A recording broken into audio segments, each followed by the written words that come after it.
बड़े टायर वाली golden cycle. Raju Sonarpur गांव में अपने माता पिता और छोटे भाई बहनों के साथ रहता था। राजू पढ़ाई लिखाई खेल कूद हर चीज में अव्वल आता था। गांव के सभी लोग उसे बहुत पसंद करते थे। उसे नई नई चीजें बनाने का बहुत शौक था।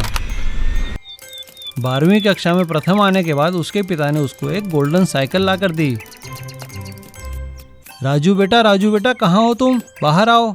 अरे वाह, गोल्डन साइकिल। पिताजी ये किसकी है? किसकी है क्या बात? बेटा ये तुम्हारी है। ये तुम्हारा प्रथम आने का इनाम है। मेरे गोल्डन बेटे के लिए गोल्डन साइकिल। आपका बहुत बहुत धन्यवाद पिताजी। और वाकई में राजू की गोल्डन साइकिल गोल्ड की तरह चमक रही थी। राजू साइकिल को बहुत संभाल कर रखने लगा। वो उसे सजाता संवारता और उसकी रोज सफाई करता। वो उसे जरा भी गंदा नहीं होने देता था।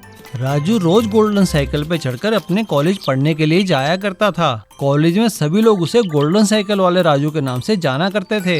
एक साल उस गांव में बहुत जोर की बारिश हुई। चारों तरफ पानी ही पानी भर गया।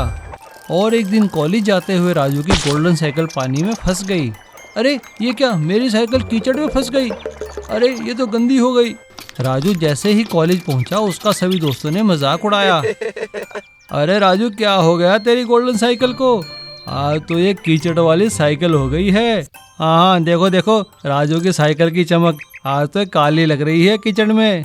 राजू को अपने दोस्तों की बात सुनकर बहुत दुख हुआ। उसने सोचा कि वो कुछ ऐसा करेगा कि ताकि बरसात के दिनों में भी उसकी साइकिल खराब ना हो।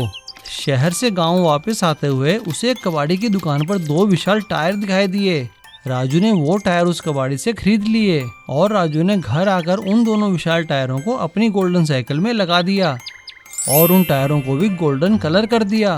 राजू के पिताजी ने उससे पूछा, अरे राजू बेटा ये क्या, तुमने इतने बड़े बड़े टायर क्यों लगाए हैं इस साइकिल में? पिताजी ये मैंने इसलिए लगाए हैं कि ताकि मेरी गोल्डन साइकिल खराब ना हो सके और ये कीचड़ में ना फंस सके। सभी लोग राजू के दिमाग की दाद देने लगे और अब जितना भी कीचड़ हो, जितना भी पानी भरा हो, राजू की बड़े टायर वाली गोल्डन साइकिल आराम से निकल जाती थी और राजू उसमें बिठाकर कभी कभी लोगों को भी कीचड़ और दलदल पार कराया करता था। सभी लोग उसे दुआएं देते थे और अब राजू को सभी विशाल टायर वाली गोल्डन साइकिल वाले राजू के नाम से जानने लगे। ऑटो रिक्शा मरम्मत वाला।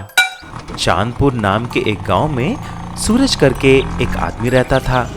सूरज एक ऑटो किराए पे लेके रोज चलाता था।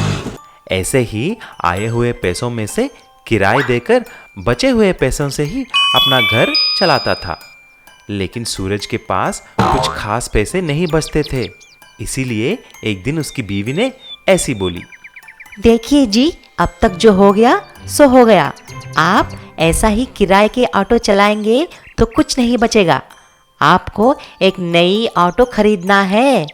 अरे देवी, नया ऑटो चाहिए तो बहुत पैसे लगेंगे। मेरे पास इतने पैसे कहाँ से आएंगे? मेरे पास मेरे मैके वाला दिया हुआ कुछ गहने हैं, उन्हें बेचकर एक ऑटो खरीदो। उन्हें बेचने पर भी सिर्फ एक सेकंड हैंड ऑटो का इंतजाम कर सकता हूँ। ठीक है, देखता हूँ। ऐसा बोला और गहने ले जाके उन्हें बेचकर एक ऑटो मैकेनिक विनोद के पास जाता है। अरे विनोद भाई, मुझे एक अच्छी सेकंड हैंड ऑटो चाहिए। मेरे पास 50,000 रुपए हैं। सूरज भाई, 50,000 में क्या सेकंड हैंड ऑटो? तुम भी पागल जैसा बातें करता है।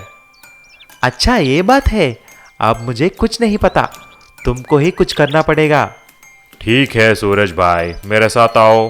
गांव के बाहर एक कारखाना है। उसके बाहर बहुत सालों से एक ऑटो पड़ा हुआ है। हम उसको लेके जाते हैं और उसको मरम्मत करते हैं। मुझे मालूम है उसकी इंजन बिल्कुल ठीक है। ऐसा तुम्हारे बजट में ही एक नया ऑटो हो जाएगा। आपकी मर्जी है भाई। ऐसा सूरज और विनोद जाकर उस ऑटो को ले जाकर मरम्मत करने लगते हैं। कुछ ही दिन में विनोद ऑटो को पूरी तरह नया जैसा बना देता है। उसी दिन 2 गुंडे आकर विनोद और सूरज को मारते हुए उसी कारखाने के अंदर लेके जाते हैं और उन दोनों को बहुत मारते हैं। कुछ ही देर में एक आदमी आता है। वह उस गांव का बहुत बड़ा शाहूकार है। मेरा नाम रतनलाल है और वह ऑटो कहाँ पर है? तभी सूरज ऐसा पूछता है, अरे सेठ जी, वह ऑटो तो यहीं पर पड़ा था। विनोद ही उसे ले जाकर मरम्मत किया। उसके अलावा मुझे कुछ नहीं मालूम। क्या रे विनोद, साफ साफ बता दो कि उसके ऑटो का सीट कहाँ पर है? अरे सेठ जी, उसका सीट को तो आपका मैनेजर लेके गया है, क्योंकि वह तो कुछ काम का नहीं है ना। अच्छा ऐसा है, क्योंकि उस सीट में मेरा सारा सोना छिपा कर रखा है। ये बात सिर्फ मुझे और मेरे मैनेजर को पता है। आप सच बोलते हैं तो बच जाएंगे। सेठ जी मैनेजर को बुलवाकर बहुत मारता है। तभी मैनेजर अपना गलती कबूल कर लेता है। अरे सर जी, मुझे माफ कर दो। मैं ही आपका ऑटो बेचकर सीट को चुरा लिया है और आपको बोला है कि ऑटो को चोर ले गया है। माफ करो मुझे। सच जानने के बाद सेठ जी विनोद और सूरज को छोड़ देता है। तब से सूरज ईमानदारी के साथ अपना मरम्मत किया हुआ पुराना ऑटो को चलाकर खुशी से रहने लगा। Mini tractor concrete mixer. एक शहर में राजेंद्र नाम का एक बड़ा कॉन्ट्रैक्टर रहा करता था। वह बड़े बड़े बिल्डिंग और घर का कंस्ट्रक्शन करता था। उसके पास बहुत सारे क्रेन, जेसीबी, ट्रैक्टर और कंक्रीट मिक्सर्स भी थे। उसके पास बहुत लोग भी काम किया करते थे। उसके पास यादव नाम का एक ट्रैक्टर ड्राइवर भी रहा करता था। वह बहुत बूढ़ा हो गया था, लेकिन ट्रैक्टर बहुत अच्छी तरह चलाता था। राजेंद्र एक धोखेबाज और कंजूस था, इसीलिए सबको धोखा देकर कम किराया और पैसा देता था। एक बार राजेंद्र से यादव ने, साहब, जब भी देखो आप कम पैसे क्यों देते हैं? मुझे धोखा देकर कम पैसों में आप मेरे ट्रैक्टर कंक्रीट मिक्सर को कॉन्ट्रैक्ट पे लिया और एग्रीमेंट करवा दिया। आपका दिया हुआ पैसा मेरे ट्रैक्टर की रिपेयर में ही चले जा रहा है। इस बार तो ज़्यादा पैसा दो, नहीं तो मेरा परिवार का पालन कैसा करूँगा? क्यों रे बुढ़े, ज्यादा बोल रहा है? तमीज से यहाँ से गया नहीं तो मार खाएगा। ज्यादा पैसा चाहिए तुम्हें? बिजनेस बोले तो ऐसा ही होता है रे, तुम्हें क्या मालूम? और वैसे भी तुम्हारा ये ट्रैक्टर तुम्हारी तरह खटारा बन गया है। मुझे तुम्हारा और तेरे ट्रैक्टर की कुछ ज़रूरत नहीं है। अभी निकलो यहाँ से। अरे ये तो सरासर अन्याय है। इतने साल काम करा के अभी निकाल रहे हो। कम से कम उसके रिपेयर के पैसे तो दीजिए।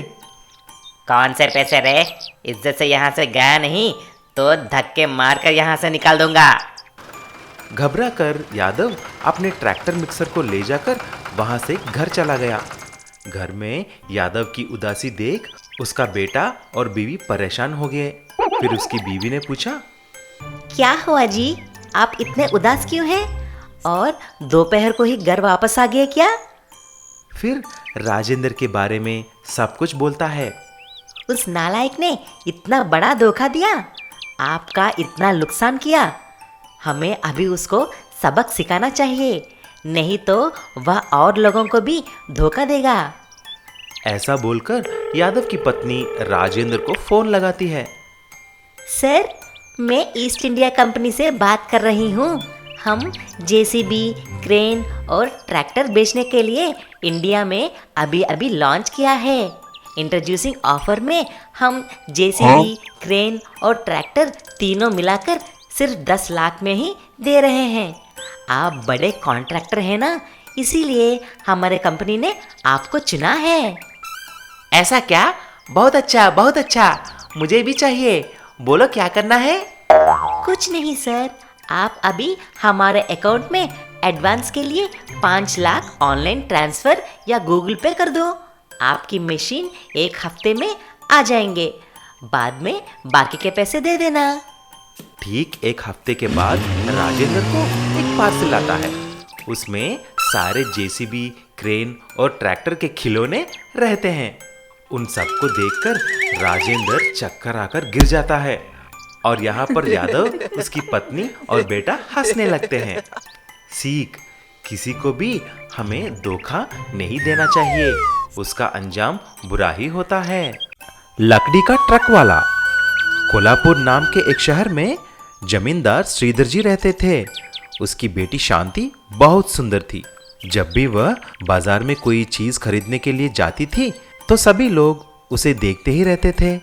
लेकिन उसी गांव में एक नौजवान पवन शांति से प्यार करता था, लेकिन पवन शांति से बोलता नहीं था क्योंकि वह एक ट्रक ड्राइवर था। एक दिन जब शांति बाजार में आई, मैं आज किसी भी तरह शांति से अपनी बात बोल देता हूँ। शांति जी नमस्ते, मैं कई दिनों से आपसे एक बात बोलने वाला था। मुझे आपसे बहुत प्यार है, आप ओके करेंगे तो मैं आपसे शादी भी करूँगा। हे भगवान, आपको इतनी देर लग गई ये बात बोलने के लिए? मैं आपको बहुत बार देखा है और देखते ही आपसे प्यार हो गया। ठीक है, आप आकर मेरे पापा जी से बात कर लीजिए। ये सारी बात बाजू में बैठकर सुभाष नाम का एक आदमी सुन लेता है। सुभाष एक गवर्नमेंट ऑफिसर है जो उसी गांव में काम करता था। सुभाष ये सब देखकर ऐसा सोचने लगा, अरे इस पवन को इतनी सुंदर लड़की चाहिए। मुझे किसी भी तरह कुछ काम करना है। ऐसा सोचकर सुभाष अगले ही दिन शांति के पिता श्रीधर सेठ के पास जाता है और ऐसा बोलता है, श्रीधर सेठ जी नमस्ते, कैसे हैं? मेरा नाम सुभाष है और मैं यहाँ का असिस्टेंट इंजीनियर हूँ। मैंने आपके बेटी को देखा है और बहुत पसंद आई है। मैं आपकी बेटी की हाथ मांगने आया हूँ। ये सब सुनकर शांति वहां पर आ जाती है और पवन के बारे में बोल देती है। पापा जी, मुझे पवन करके एक आदमी से प्यार हो गया है, मैं उसी से शादी करूंगी। ये बात जानकर पवन भी वहां पर आ जाता है। तभी श्रीधर सेठ ऐसा बोले, अरे ये कैसी संकट है? एक लड़का गवर्नमेंट ऑफिसर है और दूसरे से मेरी बेटी प्यार कर रही है। इसका एक ही उपाय है। सुनो पवन और सुभाष, मेरे पास 2 लकड़ी के लॉरी हैं, उसे आप लेके जाओ। जो कल तक ज्यादा पैसा कमा कर मेरे पास आएगा, मैं उसी से अपनी बेटी की शादी करवा दूंगा। अगले ही दिन पवन और सुभाष दोनों लकड़ी के लॉरी लेके जाते हैं। पवन उस पे गुब्बारे लगाकर बाजार में बेचने लगता है और कुछ बच्चे आकर खरीदने लगे। लेकिन सुभाष ऐसा बोला, सुनो भाइयों, मेरे लॉरी में एक टिकट खरीदने पर 10 आदमियों को फ्री में गांव की सैर करवा दूंगा। हाँ, एक टिकट पे 10 टिकट फ्री है।